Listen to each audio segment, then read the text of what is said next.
Hey, Book Baddie. Welcome to the Bound to be Bad podcast. A book club podcast where we discuss one book a season from the perspective of someone who has never read the book before. And from the perspective from someone who has.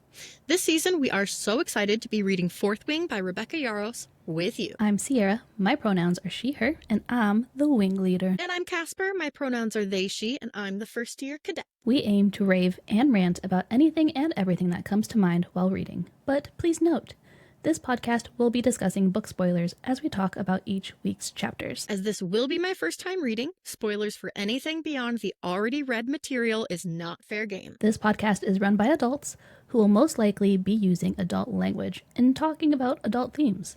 So please be aware of your surroundings while listening. These thoughts and opinions are expressly our own and by no means reflect those of the original author.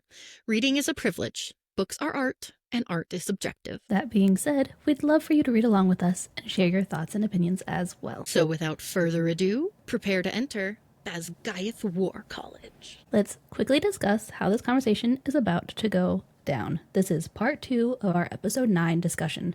So if you have not yet listened to part 1, what are you doing here? We'll wait here till you come back. Hi, welcome back. Casper's summary was great, wasn't it? In today's episode, we'll be diving straight into chapters 34 and 35. Then we'll be discussing our favorite quotes or moments and any predictions for the rest of the book and series. Finally, we've got a little section where we've each picked a song to dedicate to each chapter. Songs that we'll compile into a public playlist that we'll update weekly for you, our fellow book baddies. Got it? Good. Now let's dive in. Dive in.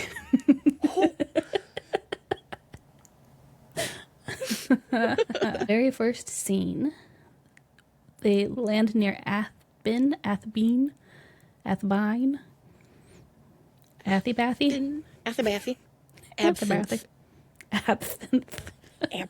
Lightning is referenced twice here, and for some reason I only tracked it once, so I'm gonna have to change that.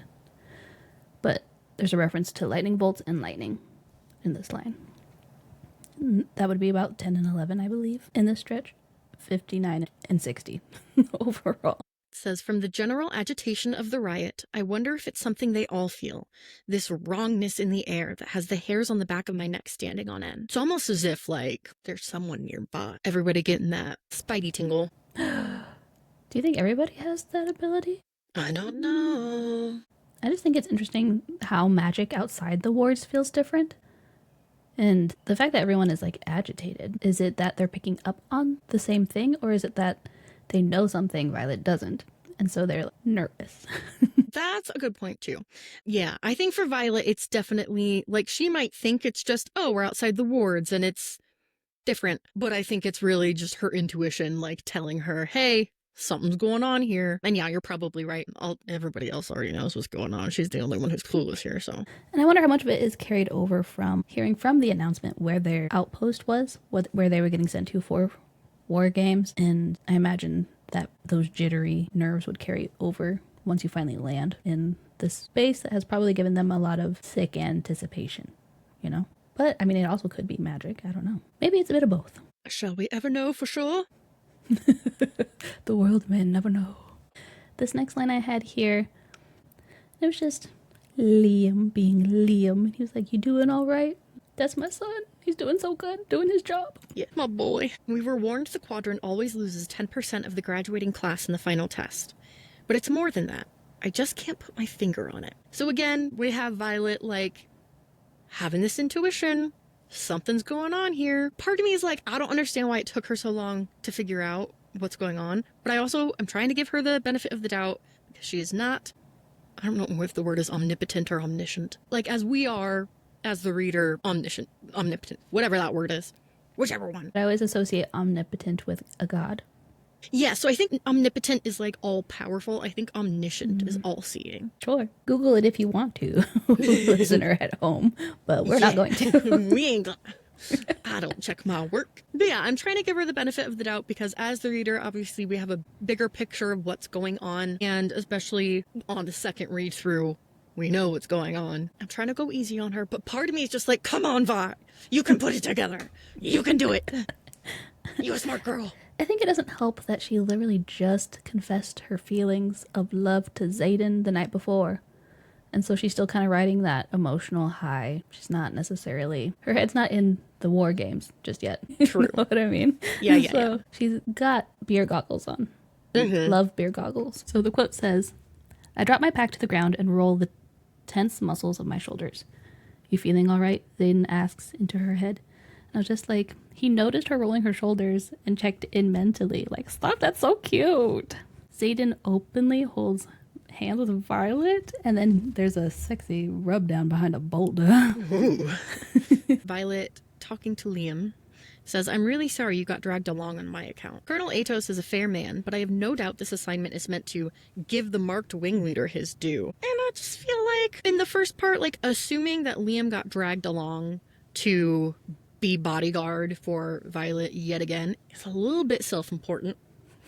I once again feel like she hasn't looked around and noticed quite yet that everyone is a freaking marked one. So, like, yeah, Liam's gonna be there. Especially with how close he and Xaden are. Like, why would you assume that's the only reason? It's been a huge point of contention between her and Xaden that he put a bodyguard on her. So, not that this is forgiving Violet for being a bit self-centered, but we're all a little self-centered and self-important once in a while. A little bit, yeah. Especially in your early 20s, come on. No one can think outside themselves then. That's not a trait people can have. But then in the second part of the paragraph, like, assuming that this assignment, which is very difficult, it's outside the wards, is meant to give the marked wing leader his due. I mean, she's not far off. Like, she's pretty right. She's almost there. And I'm just like, you got the pieces. You got them. You just put them together. It's funny how she can be both so wrong and so right in the same statement. This is Liam, my Liam. He says, I'm not scared. No one is hauling me. And believe it or not, Violet, sometimes my orders actually don't revolve solely around you. I do have other skills, you know. He teases with a grin, flashing a dimple as he hip checks me. Violet responds, I've never once forgotten how amazing you are, Liam. And I mean it. A, he has a point. And B, but also those dimples and the hip check. Like, why is he so cute? Go off, dimples, okay? Yeah. Yes, I love Liam. I just had my notes like, you go, Liam. You tell her. Because I like how he is. He's standing up for himself. Like, hey, believe it or not, I'm important too. I have my own skills. And he does it in such an unassuming way. Like, it's so, the way he even, like, portrays, essentially correcting her, like, putting her in her place a bit is just very, like, brotherly. It's so good. Yeah. Like, it's still really sweet and, like, cute. It says, he laces his fingers with mine. And while this is so cute, I'm just like, she just came back from the bathroom and she didn't wash her hands. This is so nasty. Love that is the first thing you She literally just left Liam, who presented the woods to her in a grand gesture. So she, like, walks off to the woods without any supplies. So, I mean, did you find a random leaf? Either way. Maybe she drip dried. Shook it off. Yep. Sometimes you got it. You gotta twerk a little bit. Throw it back. Yeah. And so I'm just like, maybe stop at the lake for a second. At least dip your hands in the water. Hands might be a little wet when you hold hands later with Eden, but better water wet from the lake than PS. Yep. Hey. And Violet, she doesn't actually confront him about her thoughts of, like, everybody else is around and he's, like, holding my hand in front of them. But he says that none of them are going to say a single word, that he trusts all of them. And she says, people talk. Let them. I'm not ashamed of loving him, and I can handle any mean-spirited gossip that comes my way. To which Xaden responds, you say that now. I'm like, let her have this moment, okay? Yeah. If you can hold her hand, her pee-covered hand, you can let her have this moment. Her piss-stanky hand. Oh, no. Oh, This is going to become a thing. Violet pee hand sword. No. Yes. Don't do my girl dirty like that. Xaden says, Liam will stay while I most likely take the third years out to patrol. And knowing that things are about to go not according to plan, I'm really curious what the original plan was. Like, was it just another shipment drop, or was there something bigger going on that got, ruined by the flyer showing up? Or is it spoiler? Actually, I don't know if it's ever clarified, if I'm being honest. Because, well, I can't say that. So, yeah, I don't know if it's ever specified. Well, these are going to be the questions that haunt me. Does he say it in the very next chapter when they're talking? I think it is a supply run. Okay. Yeah, I'm not sure if he said it specifically or not. Maybe I missed it. Alrighty, so this next one was just me tracking lightning usage again. And that would be 12th time this fiction, and then the 61st, since I miscalculated on here. One would assume that just adding 1 to each total would be easy, but nay, my brain says nay. Nay. I loved this line. It says, "That hurts so wonderfully. Thank you." It's just such a funny way to phrase something, like the oppositions of it hurting and it being wonderful. Yeah. At what point is this constant craving for him going to be assuaged?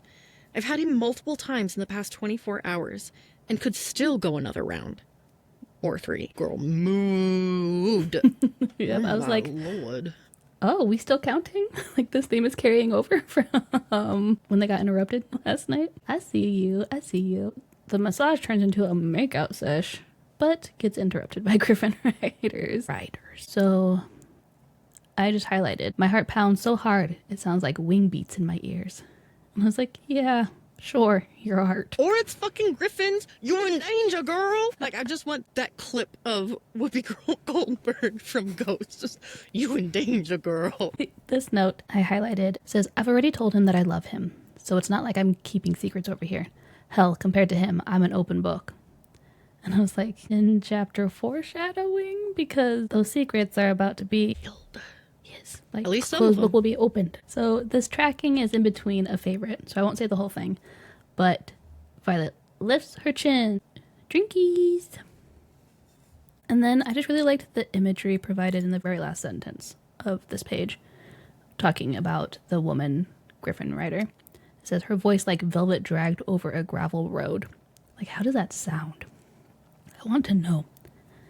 My guess is delicious. I love a rough, like, gravelly voice on anybody. Like, oh, It's been through hell kind of a voice. yeah. Like, you've smoked 3 packs a day since you were 12. Ugh, I don't know why. It just does something for me. Next note I had here was another tracking of thunder, lightning stuff. "Shadows envelop me thick as a thundercloud." My next note is, "If rumors are true, there's only one silver-haired rider in your death factory of a college, which means that's General Sorengale's youngest." And I was like, death factory of a college. That's not the most spot-on description of something in this book. Oh, yeah. "And how I shall now henceforth be calling Basgaeth." Just, the death factory. We have another lightning, thunder reference. It just says, "The sky crackles." 14th mention in these 4 chapters so far, and the 63rd. And then, I don't know why this got me. It just tickles me that the woman, Griffin rider, when reacting to Taryn, is like, "Holy shit, that one is huge." I was like, yeah, he is. That would be my reaction, too. That one specifically.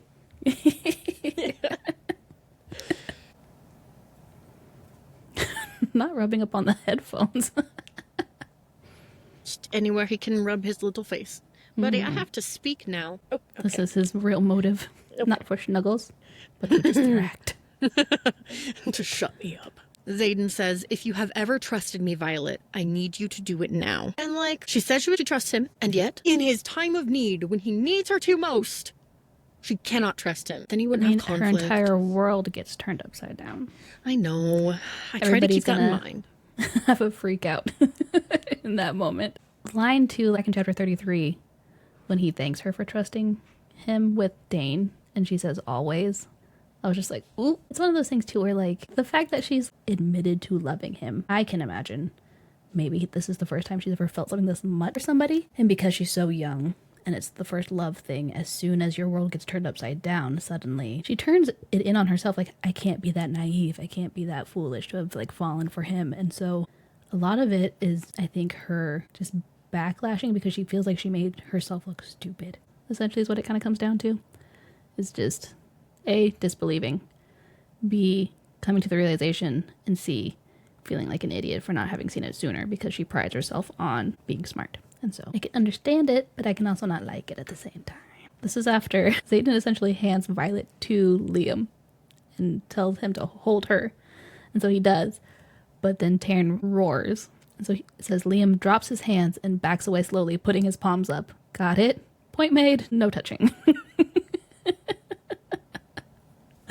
It's just like, who knew that Taryn plus Liam would equal comedy gold? I didn't. I'm here for it. I can just see it, like I can picture it so well in my head too. It just brings me so much joy. It's so good. Like, I don't care what I owe Xaden. I am not gonna be a tasty treat for that giant ass dragon. I'll owe it to him later. So into 35? Yeah. Look at us just steamrolling right through this. Booking it, one could say.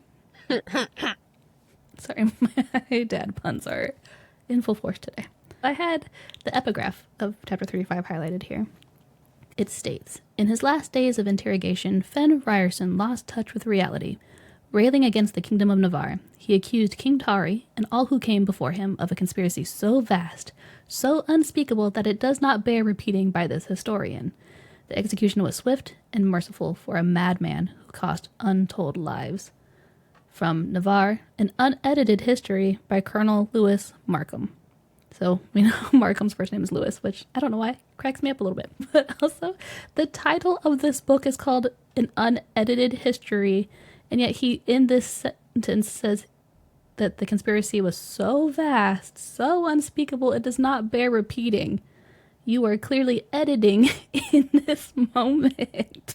Also, I swear, this is just straight propaganda. I'm on the other side now. I believe in Fen Ryerson. I wish I would have known, like, more about what he said in, like, the actual rebellion. Mm-hmm. I can't remember how much we learn in the next couple of books about it. I feel like because it's a past event, it doesn't get brought up as often as, like, what is currently happening in the books.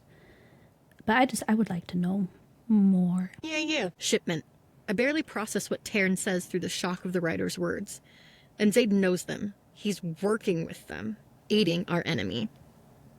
Betrayal cuts my throat like glass as I try to swallow. This is why he's been sneaking off from the quadrant. This I had in my notes here, asking you a question of if you foresaw this, or if this tracks with what you were thinking all the times Xaden left Basgaiath. Did you think this is where this was all headed? Yes and no. Mostly no. I had a feeling like he had not Griffin writers, but I had... Well, I mean, yeah, I guess Griffin writers. Like, I had an idea that he was somehow in communication or in cahoots with the enemy, but that is not what I would have guessed. But I will say, as soon as I heard the word shipment, my first thought was that he was providing dragon scales to them to make, like, armor, like Violet. That'd be cool, actually. But would that require then somebody who has the power to make them smaller? And I don't know. Who knows? Maybe there's another one. Or I don't know. I didn't get that far.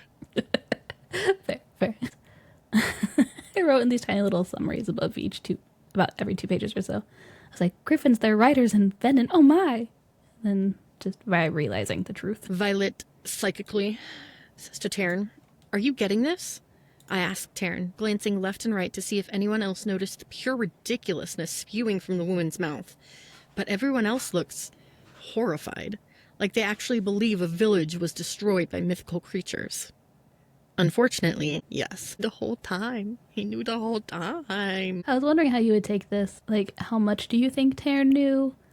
He's been making flight class more difficult and saying he's preparing her for war. And he's also made comments about hordes of evil that I've pointed out and been like, oh, he talks so silly. Taryn couldn't possibly know what's out there. Yeah, I think for sure he knows everything. 'Cause, like, there's no way being bonded to Sigale, who is obviously bonded to Xaden, like, there's no way he wouldn't know all that. He knows what's going on. And also, Violet's not his first writer, so I don't know how much he's experienced as far as, like, the war goes with Naolin, since he did die during the rebellion. But I don't know how far into their bond he died, because Taryn refuses to talk about it. Seek therapy, Dragon Daddy. He has trauma. Seek therapy. Therapy's important. Even for dragons. Even for dragons. Then we have more lightning and thunder references as Violet's getting mad and unleashing her power, kind of in a I'm ready to fight when you are. It says, light flashes within the clouds above us. So that'll be the 15th time it's been stated or referenced or alluded to in these 4 sets of chapters, and the 64th time overall in the book. I also really loved this part. Same dude. Says, I'm willing to bet your ransom would be worth enough weaponry to defend all of Drathis for a decade. And Violet thinking, ransom? Oh, I think not. Taryn snarls. Try. I dare you. I crook my fingers at them, releasing just enough power that light flashes within the clouds above us. She ain't going down without a fight, y'all. Hell no. And she's got a Taryn, okay? She's got a big-ass dragon. Like, you really want to fuck with that dragon, dude? You really want to try? Like, what is going on in your brain that you think that dragon's not going to freaking kill you the moment you walk towards her? I also find it funny. Violet's inner monologue right now is very much like, it's us against them. Everybody's here. Like, she's so in her head. She's not realizing that no one else is really in this same mindset. And I'm just like, maybe you're a little delulu right now. Maybe read the room. Read the clearing. Yes. Read what's around the boulder. I don't know. Read something. Read a book. Read a book. It's in a book. Reading Rainbow. Oh, that dated us. It says, no one was surprised at the Griffin Riders' familiarity or throwing words like venom around, and they all knew Xaden was aiding the enemy. I'm the outsider here. And I just kind of felt bad for her in this scenario, because that's A, a shitty feeling. B, to then realize, like, not only has the man I have just confessed love to thrown my entire world upside down by aiding and abetting the enemy, everybody else here was also in on it. Like, how can I be so stupid? And a lot of them are her friends. Yeah, that's brutal. Violet is unfortunately too trusting, and I fear this is about to all change real rapidly. Okay, so my next one is, my stomach drops and my mind races, grasping for anything but the obvious, devastating truth as they all slowly follow Imogen back to the lake. And again, I'm just like, come on, Vi, you know it's true, girl. Obviously, like, clearly you're now aware, but like, believe it. You know you believe it. I was gonna say, I mean, that's the issue, is that she knows now. Yeah. It's just that, like, that feeling of trying to hold on to some, like, an idea or an ideal after realizing or being told, finding out that, like, that thing you believed is not true, and just, like, with all of your might holding on to that belief while also deep down knowing that, like, you're wrong. It's brutal. Along those same lines, she's looking around at everybody and, like, being like, oh, Garrick, that's a marked one. Soleil, that's a marked one. Bodhi and Imogen, also marked ones. And it says, and Liam. Liam is at my side. And I was just like, especially knowing what happens later in this chapter, I'm just like, he's still doing his job. Like, he's not touching you because Taryn, but he's still at your side. Like, that's my boy, still trying to protect you, even if it's against yourself in this moment. Liam. In these 2 pages, Violet takes her anger out on my boy, and then Xaden sends everyone away so they can talk in private. And by private, I mean out of earshot of everyone who just kind of walked away. Like, how awkward would that be to know that, like, this huge fight is going to happen between them, and you can't sit there and listen, obviously. So, like, there's not much space in this open clearing. What are they going to do? Just walk around the lake a couple times? Everyone just go take a quick nap. Maybe take your dragons on a quick, like, surveillance run or flight, you know? In the chaos of the flight field, Xaden constructed an all-marked squad. And they're all fucking traitors. And I fell for it. I fell for him. Yes, they are. Taryn agrees. Resignation in his tone. Thoughts on Taryn's resignation? Obviously, like stated, not surprised that he knew, because of course. I'm also not surprised that he was keeping it from her, because Dane, he fucking knows. Like, he knows Dane's dangerous in that sense. And it also just made a lot more sense as to why he hates Dane so freaking much. Not that Dane hasn't given, like, a million other fucking reasons, because he's fucking Dane. But, like, Taryn's always felt a little bit aggro towards Dane who is supposed to be Violet's best friend. Which, I mean, dragons do what they're gonna do. Never correlated this thought process with Dane, so this is interesting. Continue. But I don't know, like, he's just always felt incredibly hostile towards Dane since the beginning, which I was all for because fuck Dane. But yeah, it makes sense now that he's like, I don't like this guy because he has this power that is very dangerous and also he's violating you. Honestly, I guess that tracks. I've never thought of it that way because I've always just assumed since he can feel what Violet feels, that it was more so a reactionary, she hates you so I hate you on principle kind of a thing.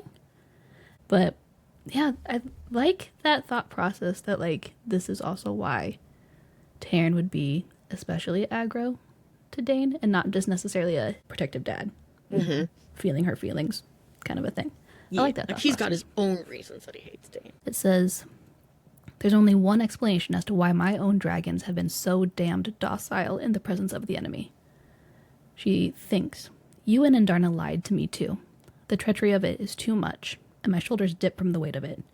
You knew what he was doing. Well, there's a lot to unpack here. And honestly, for me, the dragon's betrayal hits so much worse than Xaden's because they're in her head all the fucking time. It's almost like her lying to herself in a weird way, if you want to get like real weird about their bond. But just that bond is supposed to be so like sacred and pure, and they tarnished it. Like the fact that they're able to keep things from their bonded rider, just... Yeah, like that betrayal because of how close they are, that would have gutted me.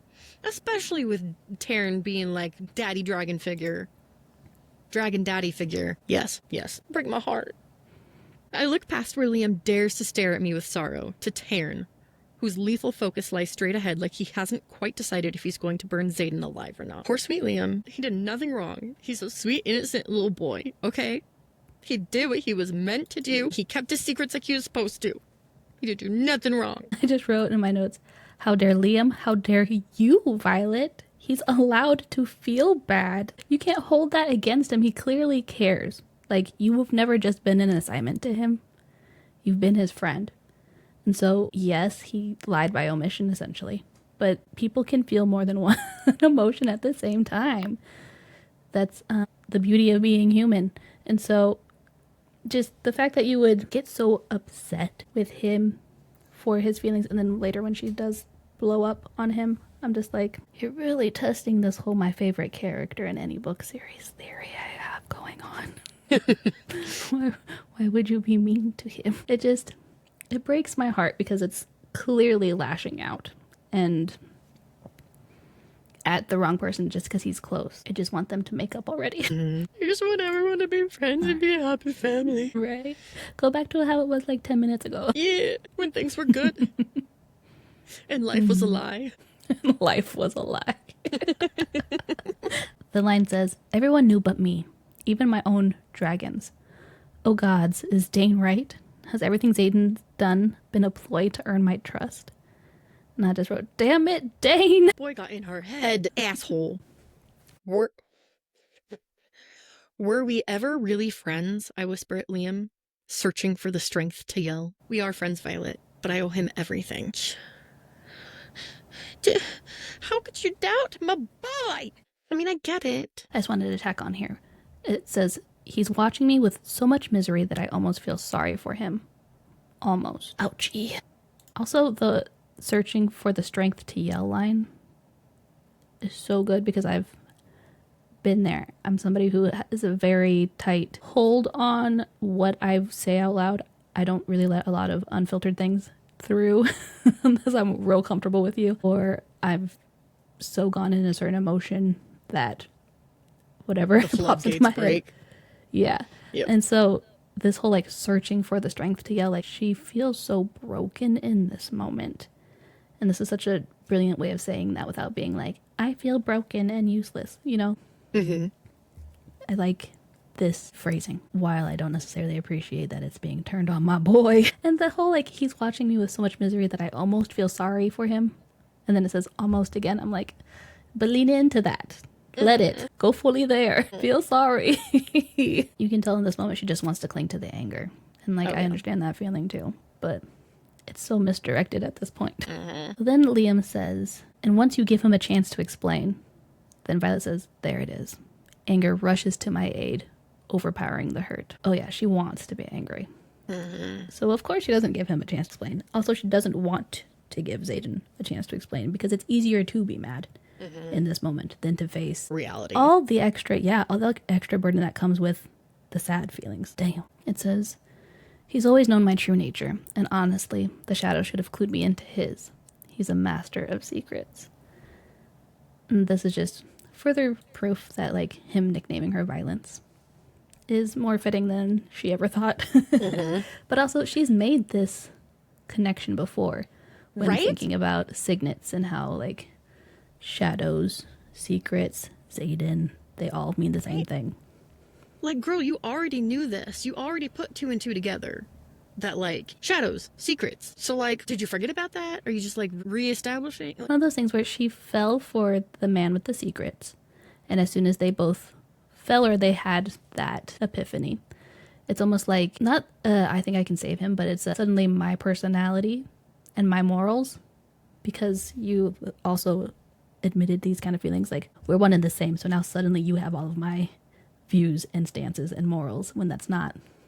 It's not the case. Just because you've admitted to liking him doesn't change him or his goals or who he is as a person. Yeah. And so I can kind of see her being naive in thinking that admitting love on her part, because he still hasn't said it, changed any of that. It's those rose-colored glasses. You fell in love, but I don't think you knew who you were falling in love with. Not on a deep level. Like, you may have known and acknowledged the shadows and secrets, but you never accepted that those were traits of Xaden's. So, like, open your eyes fully. Right now you're just, like, peeking behind your hand. Take away the blindfold, babe. Then we had lightning cracks. So this is the 16th time so far in these 4 chapters and the 65th. It's only going to get worse from here, I have a feeling. I believe that. Then this one's a bit of a doozy. It covers multiple paragraphs.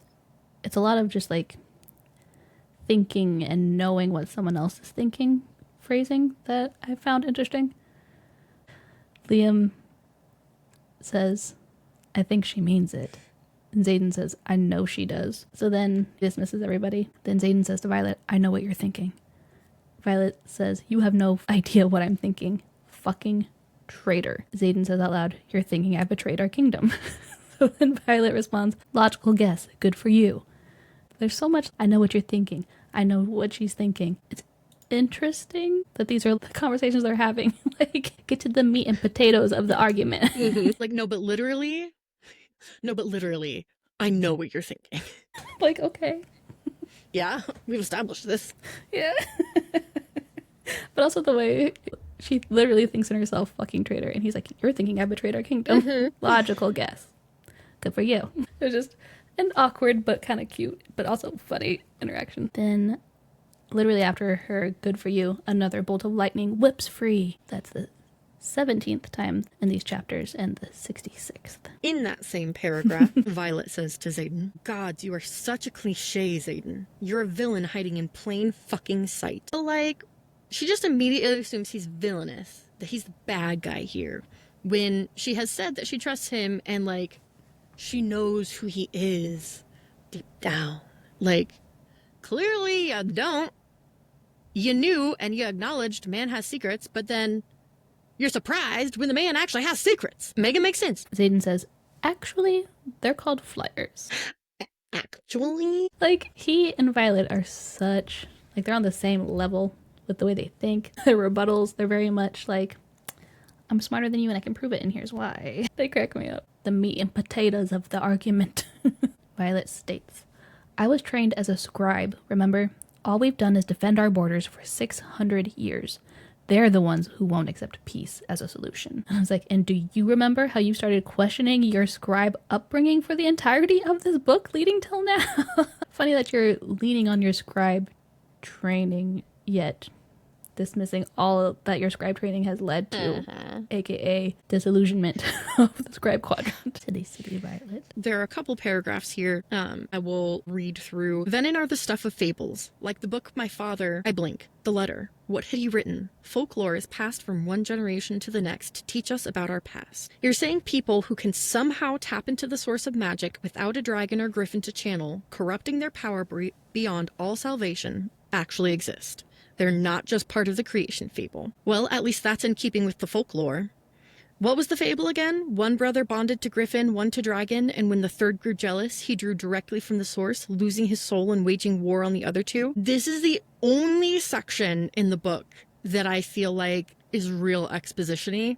Like, this conversation does not feel natural. But yeah, like I was a little disappointed because I feel like every other time she's been, like, Rebecca Yarros has been really, really great about, like, if she is giving background information, not making it feel like exposition, making it feel like a natural conversation, or, you know, it's suited, it fits in with what's going on. Sorry, distracted, ADHD. But yeah, it's not my favorite. But I did notice that a little bit too on this listen to it today.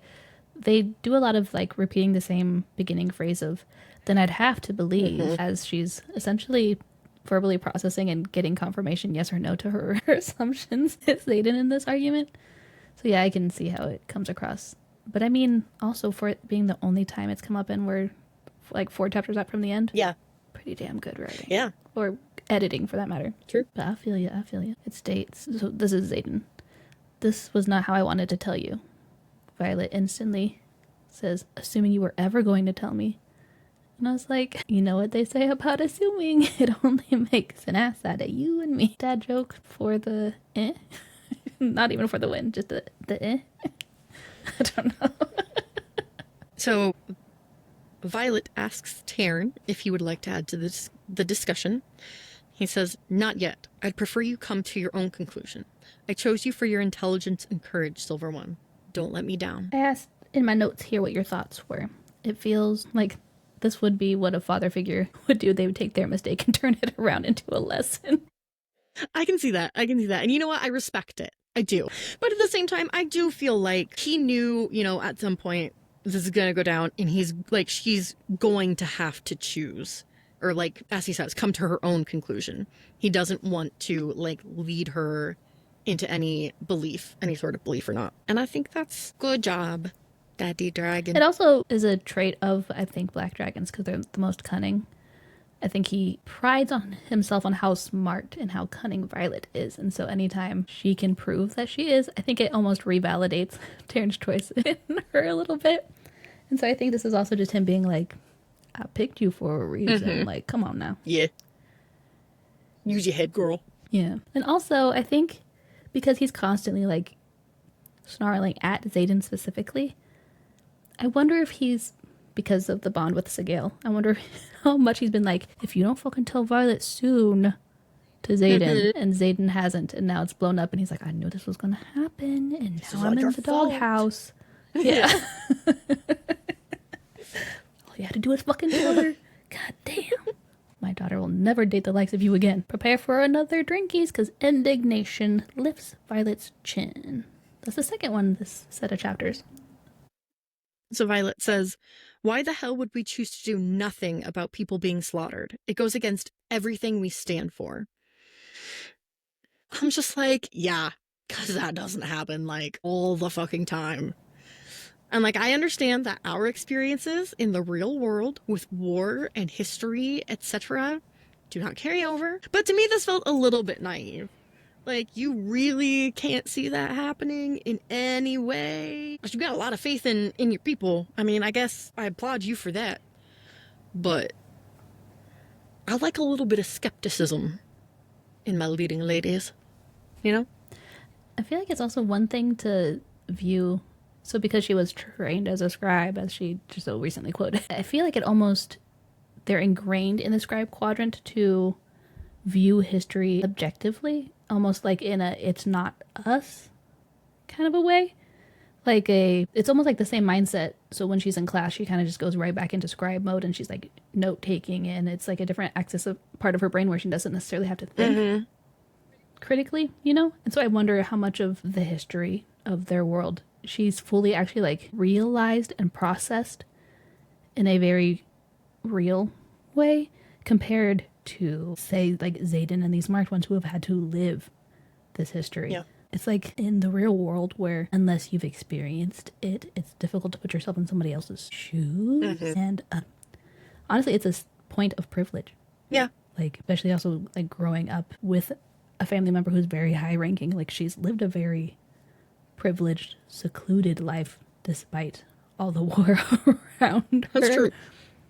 So I think this is sinking in on a visceral level that she wasn't prepared for. Good point. Good point. And I agree with not necessarily liking the character to be so naive, but this is also the first book in a series. Yeah. And so having this be the starting point, I'm excited to see her growth in that way and how she's able to turn this naive perspective on its head. Yeah, yeah. And just become more realized in the world. You know? Like, I don't believe she's going to stay naive. Fingers crossed. I have faith. I have faith. I take it, noting the sharpened blade, but it's the alloy embedded into the rune-marked hilt that makes me gasp. You took this from my mother's desk? My gaze jumps to his. No, your mother probably has one for the same reason you should. To defend against venom. To me, this is like proof, or maybe not straight up proof, but like a hint that Mama Sorrengail knows the truth about the venom, at the very least. But if she knows the truth about the venom, then she probably also knows more of the big picture. I had the same one highlighted, but because I was confused on the 12 daggers that Xaden had given her, because back when she found the dagger on her mom's desk, we were questioning they're the exact same ones as the ones you have, and they're not. I looked back at that chapter compared to this, and the difference, like they both have runes on the handles, but the one on her mom's desk had alloy in the hilt. I wish there was more description of what like the alloy is or where it's placed on it. Just that's the difference between the daggers she got from Xaden and the one that her mom has. I was just confused on that, and I had to go back and check and then clarify my previous confusion. I also found it a little strange, like her first assumption is you took this from my mom's desk, like of all the conclusions you could have come to. So in these 2 sets of pages, this is where the fight reaches its climax, but they need to leave, so it's put on hold and there's no resolution. It's great, my favorite place to live. So Violet accuses, essentially, you twisted the truth to suit your needs, to which then she's thinking in her head, Venom are real. Venom are real. Xaden says, yes, and I could lie to you, Violence, but I'm not.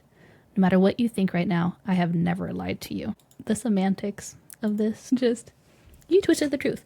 Yes, but I didn't lie. Yeah, it definitely feels a little gaslighty, and I don't quite appreciate it, Xaden. Please don't do that again. It's one of those things where, like, you can tell he has had to have the talk with himself where it's like, I need a strict set of rules on what is defined as a lie and what isn't, so I can not feel guilty when I go to bed at night, as, like, he and Violet have gotten closer. And so, to a certain extent, it's kind of insightful, this little frame of reference. I appreciated the insight, but yeah, I also don't. No more twisting of lies and truths and not lying, but actually lying, or withholding information, miscommunication, trope. Oh, how I hate you. You could have told me at any time, but instead you hid everything from me. He flinches. Yes, I should have told you months ago, but I couldn't. I'm risking everything by telling you now. Because you have to, not because you want. Because if your best friend sees this memory, everything is lost. He interrupts, and I gasp. Personally, I feel like if Xaden had tried to tell her the truth, eventually she probably would have come around, but he does have a very valid point that, like, Dane cannot be trusted, and Violet was just a little bit too oblivious of that fact, because history. Violet's talking about Dane in response to Xaden bringing up that Dane could have taken the secrets from our head. She says, or maybe he would continue to respect my boundaries and never look in the first place. And I just wrote in my notes, continue? Kind of ironic. And then the foreshadow going into the next chapter. Violet has put so much faith in Dane, and I get it because they're lifelong friends, but considering what they have been through together over the past year and how much he has, like, disbelieved her and had no faith in her. Like, you would think that that would be enough, that it wouldn't, like, be such an outrageous thought to her that he would violate her in that way. I think some people are more prone to naturally be very trusting of others. And I think Violet's one of those people. Like, I am the complete opposite. I don't trust nobody for nothing, including myself. And so this is a trait that I wish I had. Maybe not to the extent of this naivety, but... Fine line. There's a good balance. You need a healthy balance. So agreed. So this is Taryn, and she can feel his feelings after the lying by omission talk between Taryn and Darna and Violet. It says, the guilt he feels overwhelms my own emotions, melting the hottest of my anger. And I begin to think. And I'm just curious if she could feel Xaden's emotions through their bond, the way she can feel Taryn's and Andarna's. I wonder if their fight would have even happened, if she could feel how Xaden, like, how remorseful he feels in this moment. I wonder if she would turn around quicker, like, be more open to... Yeah. Like, I think she would have been, it would have softened her a bit more. Yeah. Instead of her just clinging on to anger. And a part of me kind of wishes that she could, but I still don't understand how Xaden and Violet's bond works specifically within the dragon's bond. So I want more explanation as to how this works. And if they can feel each other's emotions the way they can their dragons, or if that's just between dragon and rider. It's a very complex bond, and I want to know more. Alrighty. So these next set of pages, they're flying to Athbean, and Violet has some serious revelations on the way there. And then they find that the outpost is empty. Oh no! Oh no, my image of reality, it's broken. If Venin exists, we'd have record. And yet, there weren't any copies of the Fables of the Baron in the archives. The one location Navarre should have a copy of every book written or transcribed in the last 400 years, which means Dad didn't just give me a rare book, but a forbidden one. 400 years of tomes and not a single one. 400 years, but our history spans over 6. The only original texts in the archives older than 400 years, around the time we fell into war with Poromil, are the original scrolls from the unification over 600 years ago. It only takes one desperate generation to change history, even erase it. Just like watching her put the pieces together and like accept the truth and like come to her own conclusion as Taryn wanted is just so satisfying. Out of curiosity, did you notice the number difference in the 400 to 600 years? Nope, not even a little bit. Fair.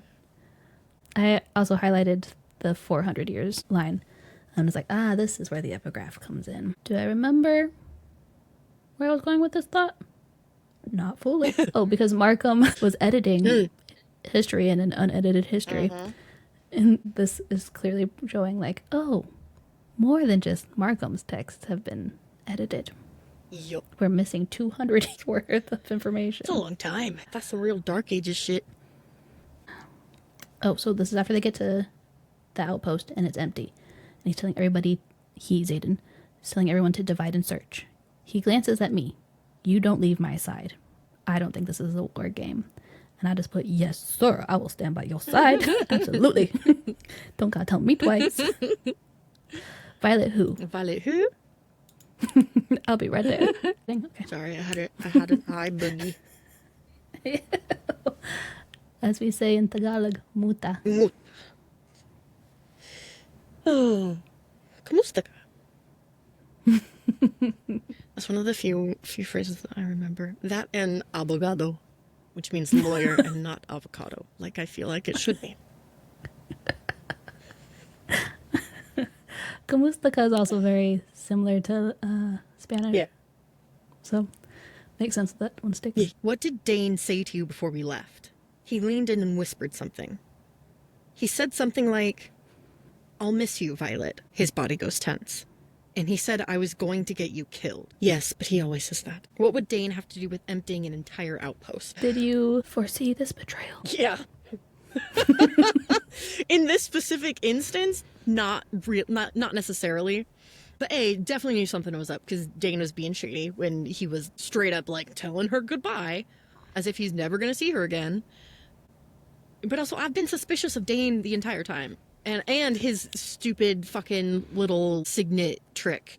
Like, I knew he's been in there.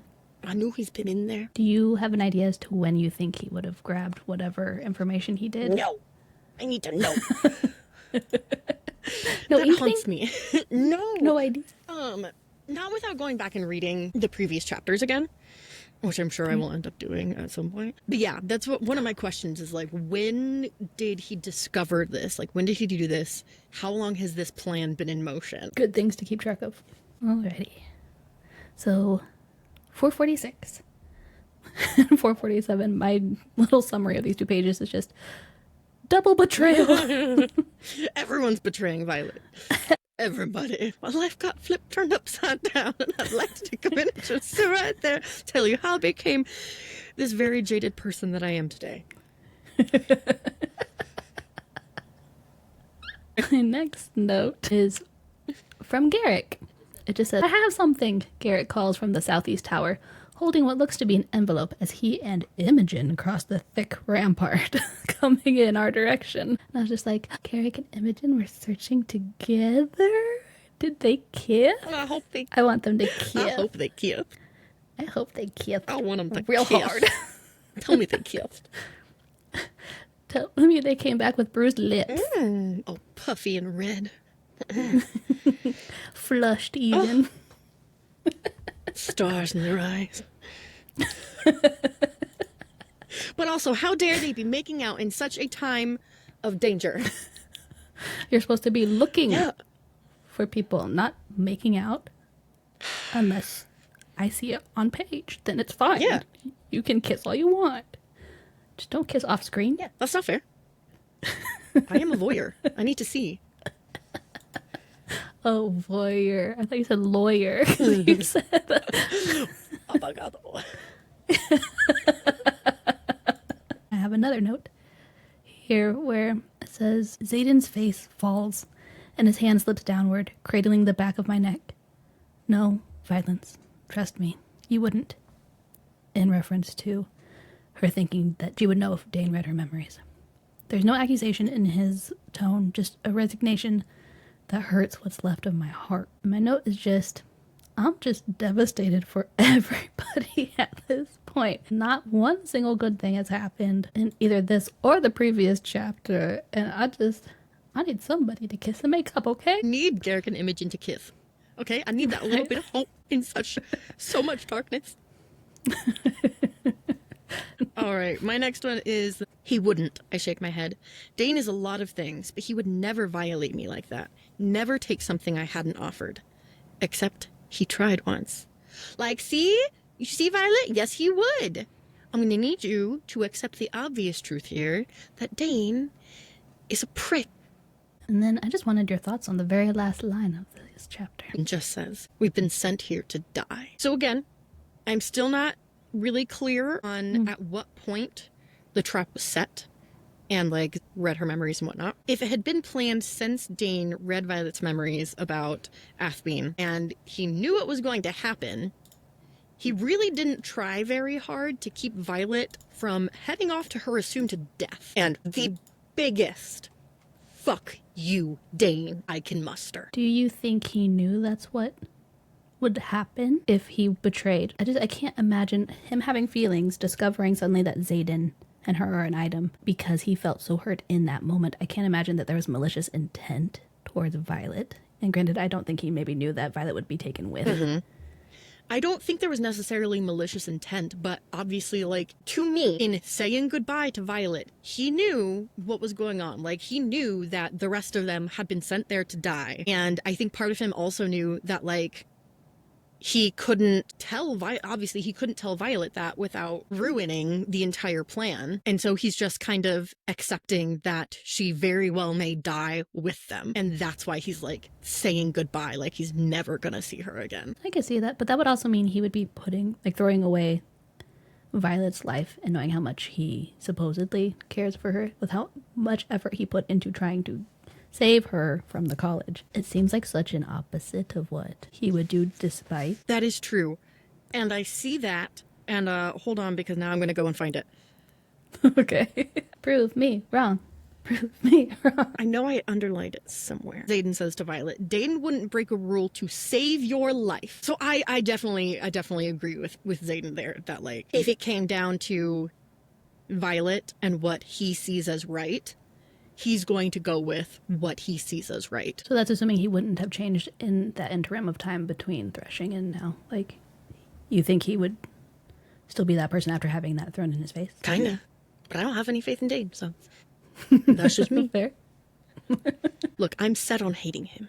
My mind will not be swayed. You say that. Don't say that like Dane's going to be redeemed. I don't want him to be redeemed.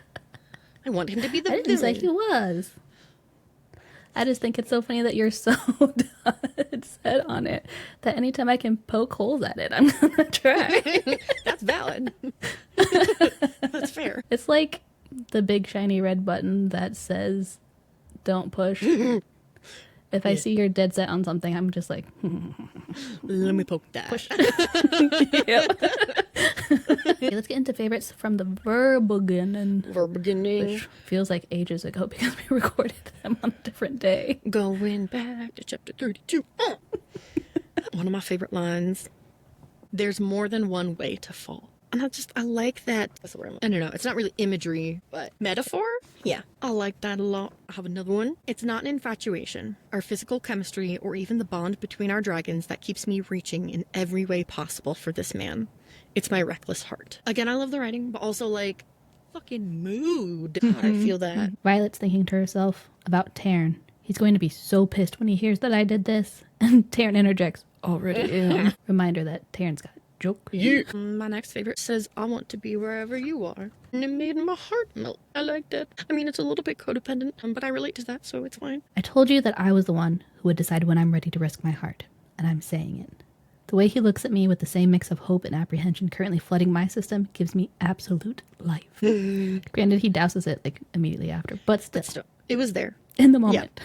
So this is just Xaden giving all the affirmations. Because I believe she says that she's always thought that Imogen and Xaden were a good match for each other. So then Xaden says, and you are strong and fierce and have a ruthless streak too. Not to mention, you're the smartest person I've ever met. That mind of yours is sexy as hell. Imogen and I are just friends. Trust me, she wasn't looking at me. And even if she were, God's help me, I'm only looking at you. This fictional paper man. Are you kidding? With lines like this? I love how much he loves how smart she is. And just we love a man obsessed. who reinforces our positive qualities when we are down on ourselves and comparing ourselves to others, because that can be very dangerous. I just love him for that. So Xaden says, you done putting yourself in harm's way to get your point across? Violet says, probably not. And I just wrote, sassy. He responds, there's only you, Violence. Is that what you needed to hear? I nod. Even when I'm not with you, there's only you. Damn. Also, this is all you had to say in battle brief. Xaden says, I've wanted you from the first second I saw you, Violence. I'm ill, and I'm good, and I love... I wrote, I'm having heart palpitations. So this is after he, like, pulls her to his front. And he's like, don't ever do something stupid like that again. And she's like, next year's going to be so fun. To which he responds, Liam will be here next year to make sure you're not doing asinine things. Then Violet's like, you're going to love getting his letters. First of all, I love the word asinine. It is one of my favorite words.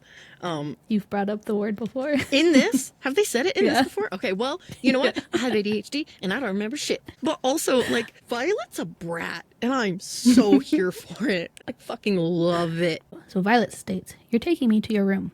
Xaden says, someone will see. It's not my reputation I'm worried about, Soaringale. You're a first year and I'm your wing leader. To which Violet interrupts. Pretty sure everyone already knows. We set half the forest on fire that night. And I was like, yeah, they do. You know what? I love a woman who takes charge. You take him to his room, Violet. Under the guise of him taking her. Exactly. Violet essentially tucks him in, or is about to. And Xaden says, I don't deserve you, but I'm going to keep you all the same. And I love this. But also, if you don't deserve her, I volunteer as tribute. I'll be there. I think we deserve each other, Xaden. I just really love the idea of, like, I'm gonna keep you. Xaden just yells, someone better be dead if I get out of this bed, Garrick. I just thought that was so funny. Like, Xaden knows that Garrick knows, and so he's just like, I'm gonna be honest, but also leave us the fuck alone. We're busy. We're going for 5, damn it. Go away. I love it. And then I have a favorite in the very next paragraph, Garrick's response. I think there are a lot of people dead, which is why they're calling the full quadrant formation, jackass. Garrick, I love you. I am adopting you now.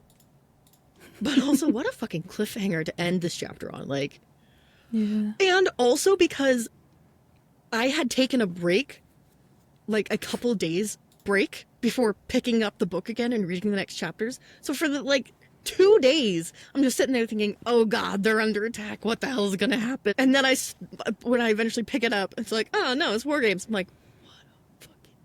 That's a dirty move, Rebecca. This had better be good, because I was finally taking my shot with that gorgeous brunette healer, Riddick whines as he steps into formation behind me. That's my boy. Get it. Get it. That is my son. Shoot your shit. But also, I need more information as to who this healer is. Yeah.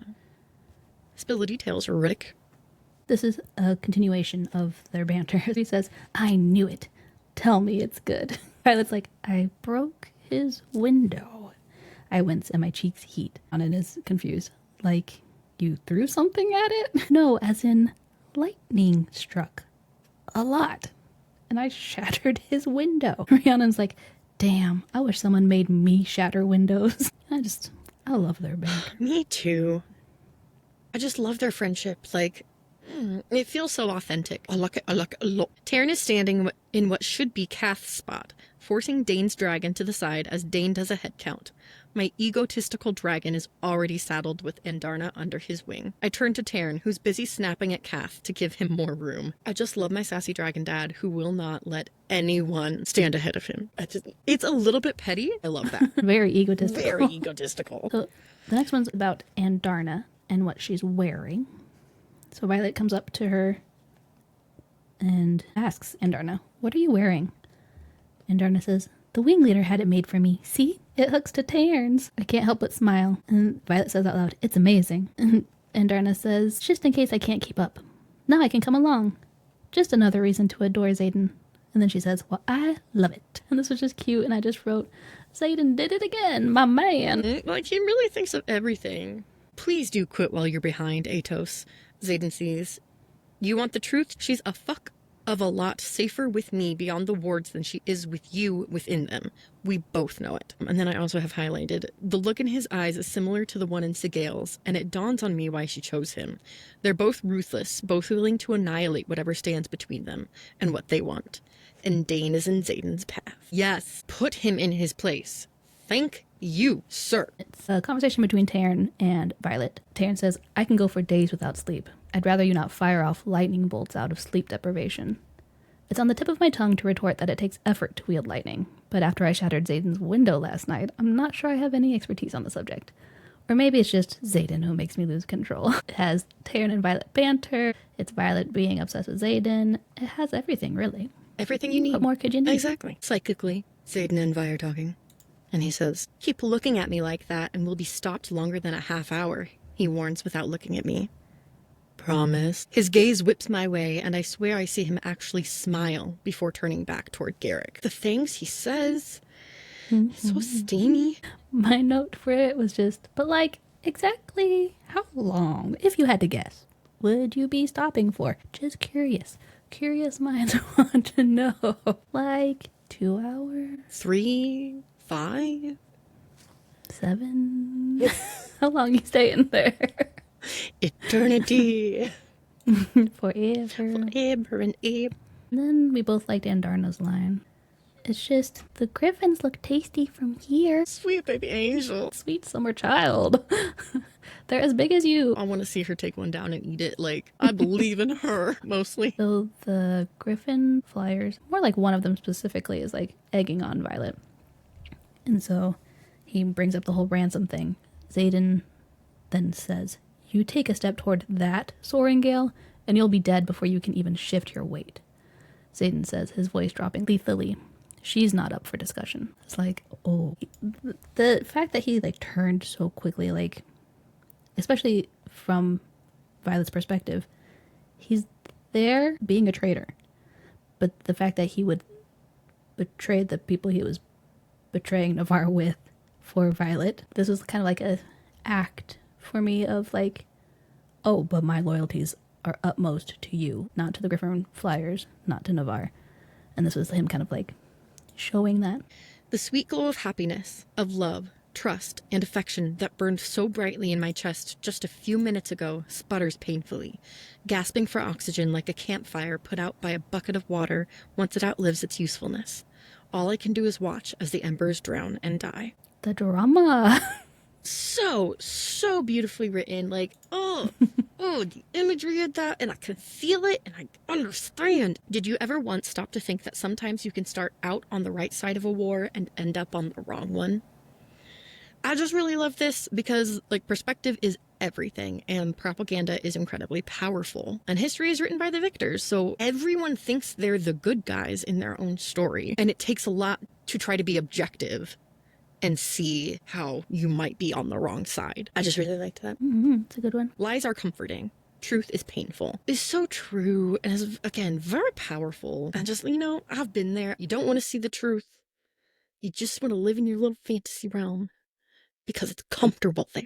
This one's like one of my all-time favorite. So he tries to give her the dagger he showed her with the alloy in it. And she's like, you're giving me a weapon after just telling me that you've been deceiving me for months, Ryerson? To which he responds, I never lied when I said I can't live without you, Violence. And defenseless women have never been my type. Remember? Just, he loves her when she is powerful, when she's in charge, when she's capable. And that's not to say he doesn't love her opposite of those either, because everybody has those. But just the fact that this is him empowering her. And I just love that callback to defenseless women have never been my type. Like, we know. It just says, pain ribs through my chest with the kind of cut that only heartbreak can give. Sharp and jagged. I imagine this is what it feels like to be cleaved apart with a dull, rust-covered blade. It's not honed enough to slice quickly, and there's a 100% chance the wound is going to fester. For not being a very purple prosy writer, she'll randomly have these lines, especially as like we're getting the more dramatic scenes, that just like she has the capability to be purple prosy.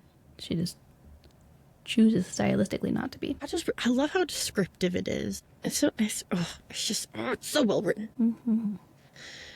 Let's get into our song dedications, shall we? So for chapter 32, I picked Are You With Me by, I'm not gonna lie, I don't know how to pronounce this artist.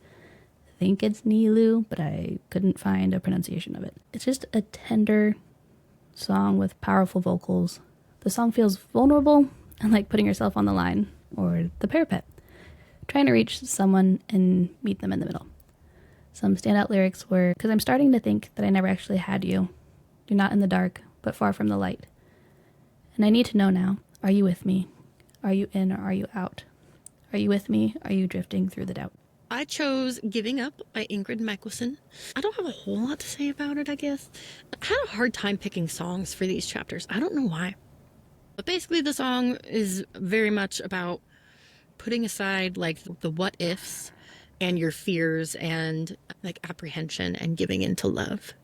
And I just thought it fit pretty well. It's a good one. Chapter 33, I picked The Sun by Brittany Broski. Their first original song. Hell yeah. This song is kind of Dane's perspective when he finally finds out that Violet has chosen Xaden, and there's no chance for them romantically. Some of the standout lyrics. Now I'm stuck wondering, how am I too good and still not enough? Because he follows the rules, and yet she chose him. If I'm hanging the stars in your sky, because you told me that I was the moon.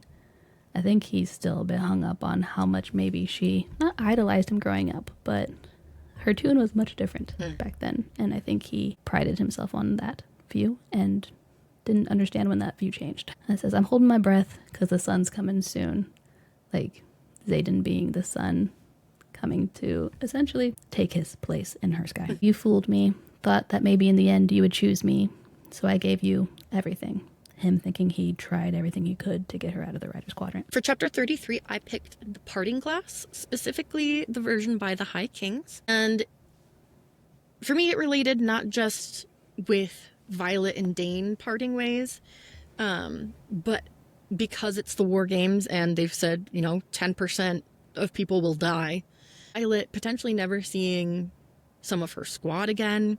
Basically everyone in the frickin' quadrant potentially never seeing their friends again. Yeah, it's just a very sweet goodbye song. Chapter 34, I picked Dangerous by Sleep Token because apparently I can't not go an episode without using a Sleep Token song. Valid. Violet thinks for the second time that Xaden is a very dangerous addiction, impossible to save. Violet, have I got a song for you?